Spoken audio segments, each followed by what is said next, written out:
Hello and welcome to PPC Live, the podcast. My name is Anu, the founder of PPC Live. And if you're used to hearing from PPC experts about how to ensure that we are keeping up with the ever-changing landscape, don't worry, you are still in the right place. But instead of relaying what the PPC experts are saying, I'm going to be bringing the PPC experts to you. Every week, I'm going to be speaking to a different PPC expert about their biggest F up, but also how they turn things around. So we're never leaving things on a defeated note. This is all about learnings and how to ensure that you don't make the same mistakes. So this week we had the fantastic guest Aisha Youssef, who has been a speaker at PPC Live. So any audience members who have been to PPC Live, you know what she's about. You know she's all about e-commerce and really driving growth for e-commerce clients, especially. And she talks about a big Black Friday F up.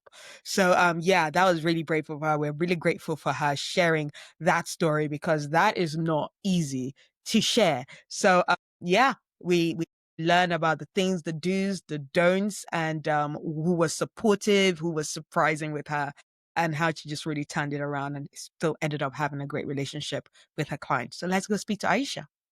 Hello, Aisha. Welcome to PPC Live, the podcast. Hi, Anu. Thank you so much for having me. It's such a pleasure. Aisha has always been just such a brilliant, like joyful person. That smile you see on your face, I have not seen Aisha without that smile ever.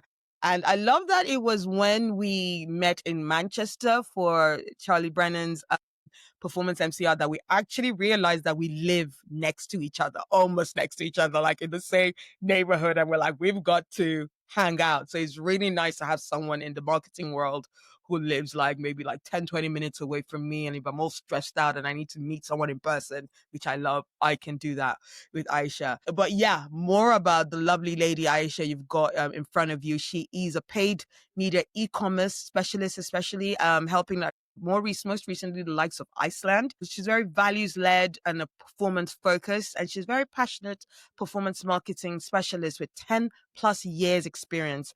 Top global agencies. And what do we mean by top? We're talking the likes of Essence, MediaCom, Tug Agency. We've got Mindshare on there as well. So yeah, really being successful at helping them in. We're talking from a manager to account director level. And right now she's also set up her own consultancy, What Matters Media Limited, as a marketing consultant to especially help, women-led brands who might be overlooked by some of the bigger agencies who feel like, oh, they're not doing what matters for them. So she's all about, really helping those kind of brands to get ahead and succeed in the field that they're in. So yeah, really, really great expert to have with us today. Aisha as well, fun fact about her, she loves playing paddle, and it's been a very tough time to get me on the same schedule as well. She's been trying hard. I love that. How did you get into playing paddle? That because it's almost like a sport that I think to myself, I'm not, is it tennis? Is it not tennis?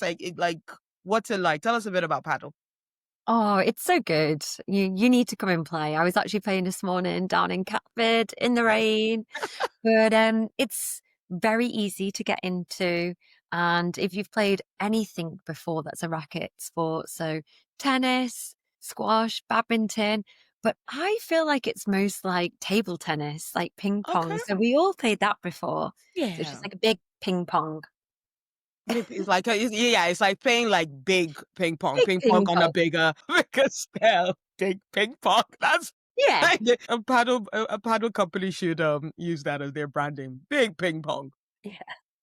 So anyway, let's get into talking about, what we're here for. Like, really grateful again to all my guests, especially you, Aisha, for being brave enough to talk about, an F up that you've experienced. It could be something recent. It could be something from way back. We're all hearing about successes on LinkedIn and the likes, but I think we learn the most from when something went wrong. And I don't think there's any expert like those the true experts, our true gurus that, wouldn't admit that, yeah, there were times that they did F up and, it's from rising back up from those challenges that led them to being the expert today. So yeah, let's take it over to Aisha. What F up would you like to share with us today? Oh, well, there's plenty to choose from, that's for sure. So the F up that I've chosen to speak about today was a few years ago. And of course, we're not naming names, but I was agency side. Hmm. And it was at one of the larger agencies as well. And it was, I'll set the scene. Oh, tell us a Before story. I will tell you a story, yes. So it was Q4. We were in Black Friday week.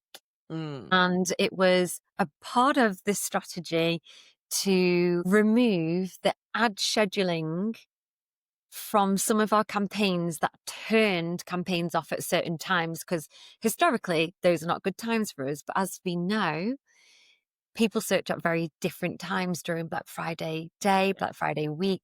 So I had instructed the team. I had a team of about 6 or 7 people at the time. Mm. I just said quite simply, please, will you remove the ad schedule from our top 6 markets for the remainder of the weekend?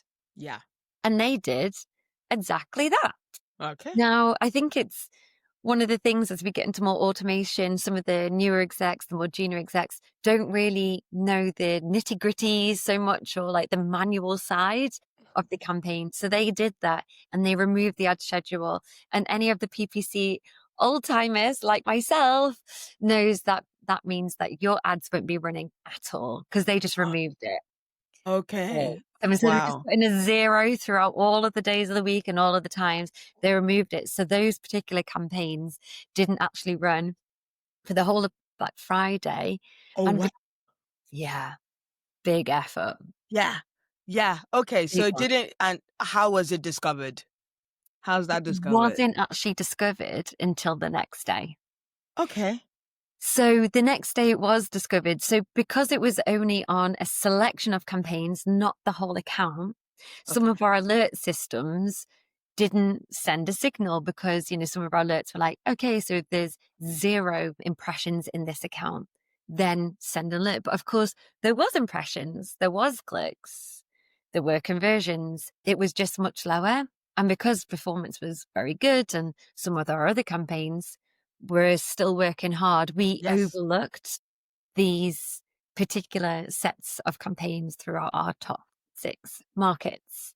Uh, So so we're talking, so it didn't, was it, you said that you set the schedule and then the day after you guys set that schedule, you noticed the error. So it's not like it was actually, you guys then put it back up running while Black Friday was still able to. No, so they those missed the whole campaigns, of Black Friday we missed the whole of Black Friday, so it was only noticed, like, let's say the day after Black Friday had on ended, kind of thing, Saturday. on the Sat. Oh my lord. Okay, On the Saturday. who picked up on it? So it was actually one of the managers, and we were looking at the day performance because we had a check-in on the Saturday, which, of course, that's what you do when you work in e-commerce. Yes. And it was very much like, oh, these our performance was good, but it wasn't amazing. And then when we started to think about why is this, and I just had that sudden, it's like the opposite of a light bulb moment. Yeah, yeah. Well, There's where the blood rushes out of your body and you're literally just like a bit of fear hits you. Yeah, the I know. fear, and I was like, I know what this is. I know exactly what this is, because we started to see this certain type of campaigns just, those are the ones that, weren't getting the traffic, the conversions, whatever. And it was in that moment I knew exactly what had gone wrong. This very short sentence to-do list, going through everyone's to-dos for the week. And it was, please can you remove the ad schedule? Yeah, yeah, And that's what did it. And in that yeah, moment, yeah, the opposite of a light bulb, I actually physically felt sick because I realized how bad that was. yeah, yeah. So how did we go about trying to solve the issue? Like, or how did you go about letting the client know even what was the experience with your manager as well? Yeah, so in that moment, I knew that I had to escalate it and tell my head of department. Hmm? But I just took a moment to pause first. So took a moment to pause, had a look at the accounts and started to quantify what the actual issue was. Well, first of all, I put those campaigns live again, Yes, of course. get Yes. them live. And then I just started to quantify. And once I got a bit of an understanding, I immediately wanted to bring in my head of a department. Mm. So I had to text her because remember, this was a Saturday. Yeah, of course. Yeah. I had to text her and be like, hey, I'm so sorry. Something pretty bad has happened and I just need you to be aware of it. And yeah, I just had to go through all of the reasons why it was overlooked, why the alerts didn't work, and started to quantify it. And what we did is just work together. Obviously, I was doing the work, but under their instruction, just to make Yeah. sure that we were on the same page, just to get ready to present the findings, what went wrong, and have a bit of a solution of how we can be better in the future, ready to present to the client first thing on Monday morning. Okay. And how did the client take it? Well, they were not happy, Yeah. but they weren't really mad either. Okay. Okay. Because it was only a certain selection of campaigns, and they felt that those campaigns were not as important as the other campaigns that continued running. Right. And the way that me and my head of department framed it was, well, we can have a look at a bit of a test of like what the impact would be without these campaigns and how the other campaigns interacted. So, I did a lot of work over that weekend, and that's kind of like how we teed it up to them. We owned up to the mistake, but Mm, we gave them some learnings from the mistake and yeah. sort of fixed it. So it wasn't that bad. Okay. So you framed it up as to actually, this is the information we've gotten from it. This, it was not intended for these campaigns to not be live. And even like in terms of the performance for Black Fridays, where targets missed, like revenue targets and that kind of stuff. For like, because I imagine every time during Black Friday, there's a whole, this is what our goal based on what we did last year or the year before. Were those numbers okay, or is it really off? We actually just about hit our target. Wow. And we had a bit of an underspend because we didn't spend on these particular Yeah. campaigns. So even though it was really important and it felt like the end of the world Yeah. when it happened, and it's still the biggest F up that I've been a part of, Yeah. just because it was a complete oversight. Yeah. I think that's the scary part, just complete oversight. Mm. We actually managed to frame it and that they still hit their targets. We haven't spent sort of all the budget, and we've got some learnings from it. And Yeah. more importantly than anything, this was like we had multiple brands of this particular client. Uh. And luckily, this is going to sound bad, but luckily, later on in the week, one of their other brands really had a real F up. Okay. What saved us because then they had to change what they were looking at Yeah. from us Yeah. to Refocus, absolutely. And I think that is also something that is really important. Like, that's what we even started with saying this. Everybody's gonna make an F up every so often. And so whilst you're sitting here thinking about, oh my God, I've messed up. Somebody else has done it and everybody has actually forgotten about your error. And now we're refocusing on someone else's F up. And that's now becomes, all of a sudden you become yesterday's news. Yesterday's like, like, what is it? Today's news is tomorrow's fish and chips wrapper, right? yeah. It's like, you're now like, yeah, we don't care about that anymore. We don't care about that anymore. Another person has made another royal F Yeah. up. We need to try and fix that as well. So that's really nice to hear. It sounds like you had a very supportive manager who didn't also give you a full, like, make you feel worse than we're already feeling. I feel like that sounded like your manager was quite supportive. Am I right? Yeah, they were pretty good. And I think for me as well, like they really wanted to know who was it in my team that made this error. And I Okay. just made sure that I actually refused to give a name. I Okay. think I can be like my managers, like Yeah. pain in the butt sometimes. But I didn't give them their name because at the end of the day, I instructed the team. This exec had a manager above them. And when I actually told the team, what had gone wrong and what the error was, they didn't know. They didn't know that they had made a mistake. because they didn't Yeah. have knowledge Yeah. about ad schedules. That's very honestly, I think Mm. that is very kudos to you to say that you protected your team. It was like you realized that you were the ones that gave an instruction. Like, your manager then going like, who was it? Who's the one that did it? Who's the one that messed up? Like, yeah, I've said that on previous episodes about the fact that when issues like this happen, yeah, maybe at some point you want to make sure that the learning gets to the person who did the thing. But, finger pointing, the whole blame, like, okay, who is it to blame? Who are we going to tell the client that was the person? Like, that's not important. Actually Mm. fixing the issue. How do you communicate to the client so that they see it as a positive story and not, you know, is what is really Mm. important. So kudos to you, Aisha. Like, oh, I love that. I love that. That's such a sense of integrity. That's someone with amazing integrity that I hope people are listening to this and going, I want to work in a team where I have a manager like Aisha who's going to protect me when something like that goes wrong. Because, like, and I get it. I feel like even in the way you've even presented this story, you've been very, very like brave and very mature to be like, I gave the instructions. So technically, maybe I should have probably, okay, in fact, let me not even write your story here. Let me let you tell it. Like, how did that make you feel in terms of what did that teach you in terms of instructing your team in terms of how to implement certain actions? Let's have you Yeah, tell her. that's it.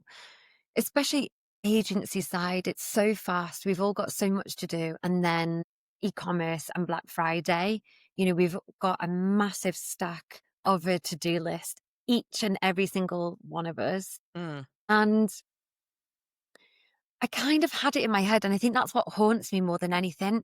When mm, I said to remove the ad schedule, I said to the manager, and then it got to the exec, and I was like, "Do you know how to do it?" And because my team were very good, yeah, I just believed them a bit, which is great to believe them for sure. But I hadn't seen them work with ad schedules before, and I didn't want to be like a micromanager, so I didn't yeah, show them, but I had it in my head that I wanted to show them exactly what to do, but then I got really busy. So I guess it's quite hard to sort of move on from it because you think, oh, I wish that I had showed them that one thing. But yeah, I guess the main learning from it is that even if your team is really good and very successful all the time, don't overlook sometimes as a manager actually showing them the basics, even if they say, yes, I know what I'm doing. It's okay. And just go, actually, well, I'll just show you. And if you know yeah, already, then that's fine. yeah, But I'm just it literally take 30 seconds. I'll show you. And I wish I had done that. yeah. Because obviously it would have saved me at least a whole weekend working on it. That's for sure. And a lot of stress.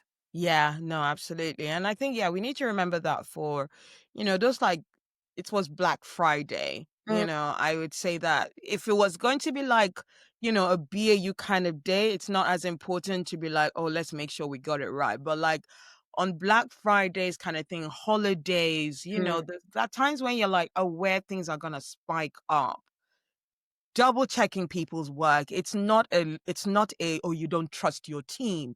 It's Mm. like you want to make sure that when your manager goes, has it been done right? You're not just relying on, okay, I'm sure it has been done right because I know my team, but you Yeah. check as well. And I think that, yeah, that's a big lesson for like with managers. I think we can do the whole, oh, my team are perfect. And Mm. yes, you are, but when it's like key dates, Black Friday, big holiday, all eyes need to be on the Yeah. ensuring that the right thing has been done for those special cases. Yeah. Yeah. That's Yeah. the interesting thing though, because the exec did have the manager check, but they thought that it was right. They both just Yeah. didn't know. So, Yeah. but yeah, there you go. Yeah, there you go. Hey, Things we're happen. learning. Things Yeah. happen. And how do you do things differently based on that story? I just show people how to do things sometimes, especially if it's these more like sort of like older style things. Yeah. I think that new execs and managers are very good with strategies. They're fine with creatives, but these more older style, even like campaign types, slightly older ones like DSAs. Yeah. Maybe they're not as quite as good at them. They're probably more familiar with like PMAX. Sometimes the ad schedule is definitely a good one. Like any of these things that are a little bit more hidden. Yeah. Um, what else? Some of the um ad extensions as Yeah. well. Yeah. Sometimes they're not using them as much. And I think maybe it's okay to be slightly micromanagey when it comes to Black Friday as well. Yeah, yeah, exactly. Slightly micromanaging when it comes to like, yeah, the big events definitely is a good way to have us and that's a part of the story. So yeah, Aisha, thank you so much for sharing that story. Now let's switch the spotlight to, as a consultant, you might have seen accounts, maybe even when you first took on Iceland or others, big Mm. efforts that you've gone seen other advertisers are doing in 2025 that you're like, oh guys, we should have stopped doing this by now, or this is not the right way to approach this new technology. It could be an AI thing, ideally an AI thing, but it doesn't have to be. What's a big effort that you think that we experience that you've seen other advertisers experience? Yeah, I mean, so many come up. I do audit quite a lot of accounts, Yeah. and some of the same things that happen over and over again. So it's like one would be segmenting campaigns too much. That Right. is still happening. Okay. I just audited an account last week and they have too many campaigns split out. And I don't know what the difference is because it might be all products, all products, all products in each of the Okay. campaigns, but like slightly different audience targeting. Okay.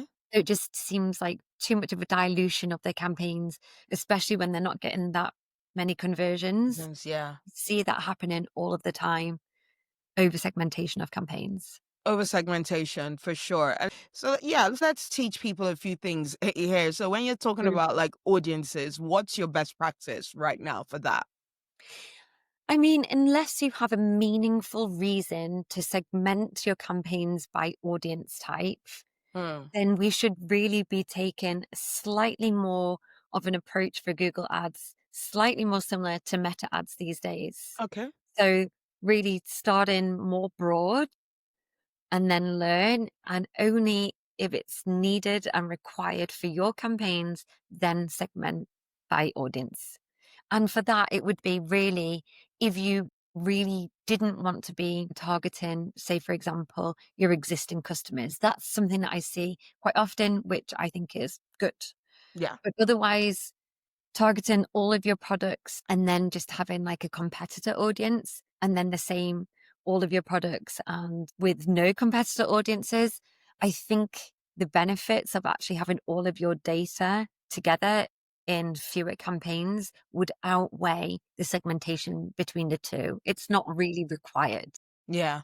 Yeah. It's not really required. Yeah, exactly. So it's not about just going through a template of like, okay, that's how other people are doing it, so I'm gonna do it this way. Actually look at your data. Look at what will make sense for your data, for your audience, for the volume that you're seeing for different audiences before you Mhm. actually think about segmenting it out. Right? Yeah. Yeah. Especially if you have like a smaller account, you may be getting just about 30 conversions per month. Maybe you're only spending £1,000, £2,000, something like that. It it it's very unlikely that you'll be segmenting by audience type at that level. Yeah. Yeah. No, go on. Sorry, you were going to say something. And as well, just to lean into the AI part of that, Yeah, obviously, please. this is predominantly because we're all using bid strategies, right? That's Uh-huh. the best way to win in an auction now. And the more data that you can give that bid strategy, which is set at campaign level, the better it's going to perform for you. So instead of having, say, 15 conversions coming through this campaign, 20 conversions through a different campaign, have them all going through one and you'll get better performance out of it because the bid strategy has more learnings to feed its AI technology and actually find those people regardless of the audience based on if they're going to convert or not, which is your primary objective. Yeah. Yeah, absolutely. No, that totally makes sense. And yeah, okay, now just going general into the talk about how much we do talk about these errors that we make. Mhm. I don't know about you. I don't see it's mostly about the wins, I'm doing, AI Max is working well for me. We're getting the conversions, or I'm hitting my revenue targets, and I'm hitting all of that kind of thing. Why is it important for us to talk about when things go wrong? Well, I just think that it gives a more truer picture. Yeah. You know, me and you like to have a good chat, Anu, Yeah. and hearing this stuff all the time. And it could even be like, I've won 5 clients and I've got them 10x ROAS in like 2 days. Anyone knows that that's highly unlikely. It Yeah. doesn't sound truthful. This is Disney World. Yeah. Yeah. So I think just being more authentic Mm. is really a good start for it. And then as well, we can learn so much more from the things that don't work well. Yeah. And rather than just talking about the bad thing and then again, like patching it up to have this like positive story and just like, well, Yeah. actually, sometimes bad things happen and they are just bad and we Yeah. learn from it and we move on. And Yeah. the only real learning is that I'm not going to do that again. I've Yeah. got something in place to not. Yeah. Not everything needs to be this sort of Disney World, sort of story Yeah. where it's trials and tribulations and then the positive ending. Sometimes Yeah. just actually that was rubbish. Yeah. And I've learned not to do that. Yeah. Yeah. There's a lot of things that goes on in the world, and it's important that we give that true picture, because we then, fail the people, the newer generation coming in, trying to join paid search, thinking that, oh my God, it's going to be an easy way for me to do stuff. Nothing's going to go. And then when something goes wrong, they feel like they're an absolute failure and could quit the Mhm. industry. So yeah, it's very important that we give a true picture about how this goes. And I touched on it earlier on, the way that you gave such great managerial skills here, there, and and protected your team. What's also a message to like managers to actually, help juniors not to be too afraid about making a mistake, that it makes them not even test anything because they're Mm. worried that they may make a mistake? What's your tip for managers to encourage their team to be willing to take Mhm. tests even though it might lead to a mistake? Yeah, that's it. And I think it's a really tough one, especially again, agency side. Yeah. I think there's a lot of pressure on managers and new managers. And, I took a few years before I got to manager level myself. I actually chose quite strategically to progress to senior exec before manager, which I think sometimes is missed out. Yeah. Well, I got to learn from a good manager before becoming a manager myself. Yeah. I felt like I was very ready for it. So I think just before managers sort of chase the extra bit of salary and chase that promotion, just, really make sure that you are ready for that Yeah. extra responsibility. Because I actually think that middle manager in a PPC team of, maybe 6 or 7 or larger is probably like the hardest job. Mm, So just because you're in the middle, you're doing the work and you're responsible for the work and you're yeah. doing strategy too. So I think before you step into that role, make sure that you are really ready. And I think having the right people around you in terms of a senior that will support you is Yeah. really important. So they need the support and then really to give their team, people make more mistakes when they're anxious. Yeah. So if you make your exec or senior exec feel supported, that you're there with them on the journey, then they're going to make less mistakes. Mm, If you are riding them and that you're chasing them all the time and you're telling them negative things quite often, I don't think that's going to get the best out of them. So I think just creating a positive work environment and relationship with the juniors in your team that mm, is more about learning. But, that's my style of being a manager. I'm more of a coach and that works for me. And I think you'll get better results out of people and they'll be quicker to move on from their mistake as well. Whereas if yeah. they're in a negative mindset, they Yeah. do something wrong. And then inevitably, as a manager, you have to call them out on it and Yeah. show them to improve. If they're feeling down in the dumps already, they're gonna sit with that for longer. And in PPC world and agency world, you need them bouncing back and move forward Yeah. fast. Yeah. Absolutely. That is such a great way, to approach that. Like, especially the whole, if you make your team feel anxious, the more mistakes they'll make. For sure. Yeah, That is such an important point. And also the fact that we're always just like, yeah, like, well, if I'm an executive, I need to be a senior exec, and then yeah, next a manager, and then an account director. It's yeah, almost like that whole template. And it's almost like the same way of like how we should not yeah, look at, what the template is for paid search, and because it can lead to the wrong way. Figure out what works well for you. Is the yeah, same way in terms of career in digital marketing, of like, figure out what's going to work well for you. Some people are not built to be people managers, and no, that is not a bad thing. Some people are just amazing, like individual, like topic managers. They know how to mhm, really deal with like a particular area of digital marketing, and they just want to be the best at that, and they know how to really drive the company forward by really implementing, a certain kind of like aspect of the department. And I think it's important that we realize the difference and not force everybody into that career of people managers when they don't necessarily want it or they don't need to.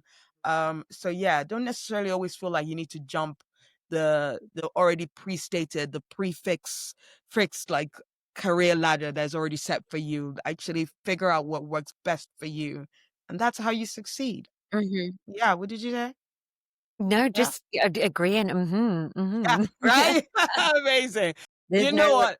Yeah, there is no rush, right? There is no rush, guys. Take your time. Make sure you're learning. You've learned everything in the area, in the level that you're in before Mhm, you want to go ahead, because exactly. yeah, more money, more troubles, more Mhm. issues, more problems, more Honestly, that extra responsibilities, right? £5,000, £10,000, whatever it is, if you're not ready, it's not worth it. The Yeah. sleepless nights. Yeah.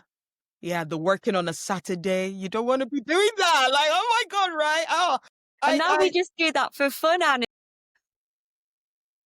don't remind me. I plan on sleeping this Saturday. That is what I'm going to be doing this Saturday. Good for No, you. no Black Friday issues to be worrying about this season. Not yet, anyway. Not yet. Look, that has been such a fantastic chat, Mhm. Aisha. I was so grateful that you've been on this show with us to share that. But before we leave, we have a very lovely non-PPC question, just a nice chill. If your PPC career were a movie, what would the title be?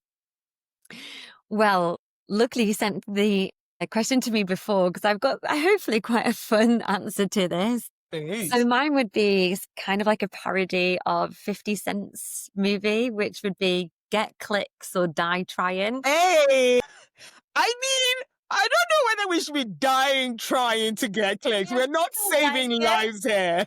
Yeah, so it'd be like a storyline of a PPC battling Oh my God. rising CPCs, dodging Google updates, bit of Wow. hustling for revenue and ROAS. Yeah. And yeah, a lot of jeopardy in there, but you sort of Oh God. prevail until the end. Amazing. Yeah. Well, if you felt like that's what you've been doing, well, I can't be like, that's not your story. Get clicks or dying trying. Well, I'm glad that you've not died trying. I hope that you find a more chill way of getting through the industry. Yeah, that's it. But that's a really great title to leave us with. And where can people find you, and where next will we be seeing you speak? You've done some fantastic speaking engagements as well on PPC Live. We're so grateful for that. So, but yeah, Mhm. where can people hear from what you're doing? So you can find me on LinkedIn. Just my name, Aisha Youssef. I post regularly on there about different Google updates, test findings, etc. I will be at the next PPC Live with Anu in a few weeks in Yay! Shoreditch. October 22nd, guys. Go buy your tickets. That's it. And then I'll also be at SEM Stories up in Edinburgh. So if anyone is around in Scotland or fancies a trip up north, I will be speaking there in the thick of Q4. Amazing. Yeah, and that's October 29th. I remember that date because that's also my birthday. So I I'm know. sorry I wouldn't be able to cheer you on. We'll I'll miss be on a you. birthday trip, but I'm sure that, yeah, anyone who's around Scotland or thinking that, yeah, let me check out what Scotland is like, that's a great event to attend and you will not be disappointed, I'm sure about that. So anyway, on that note, thank you so much, Aisha, for joining us today. And yeah, I hope you guys have loved hearing her story. Thank you, Anu. Really appreciate it. No worries. Thank you, Aisha, so much for that great insight about the do's and don'ts of, the activities leading up to Black Friday, especially if you're a leader, especially if you're a manager. And amazing tips there from managers on how to really look after your team and not throw them under the bus when something goes wrong. I imagine that anyone else that is thinking, oh, where does Aisha work? I'd love to work there so that I work, so that she's my manager. Yeah, that is certainly a good thing to think about. Maybe go check her LinkedIn and try and find a way to join her team. Anyway, for all the information about that fantastic conversation and the full transcript, please go to podcast.ppc.live for the full episode and to leave any reviews or ratings on what you think, any feedback about this or any past episodes. We'd love to hear from you about what you think. So yeah, PPC Live is happening in 2 weeks. If you're listening to this on the day of our day of release on Wednesday, it's in 2 weeks exactly on the 22nd of October. So we hope that you can join us for that. Just go to ppc.live. We've got a fantastic location in Shoreditch with Tug Agency. We've got some fantastic speakers. We've got Basak Odemis, we've got Neil Baker and Stephanie Caldecott, who are going to be talking about a variety of ways to really prepare for 2026, whether it's testing, thinking about the future of PPC, or just how paid search works in the fantastic ecosystem of digital marketing up today. So you want to come for that. So yeah, just go to ppc.live for that. Before I leave you as well, I'd like to share that I'm also doing PPC mindset coaching. So if you want to go to themarketinganu.com, you'll be able to get details about how to book my time. Just you can have a free initial consultation meeting, but anything else about what you want to discuss and any challenges that you're having and just how to get out of your own way for amazing opportunities that could be lying ahead of you. Go to themarketinganu.com to book my time. I hope you've enjoyed that episode and I look forward to bringing more PPC F-ups and triumphs next week. Bye.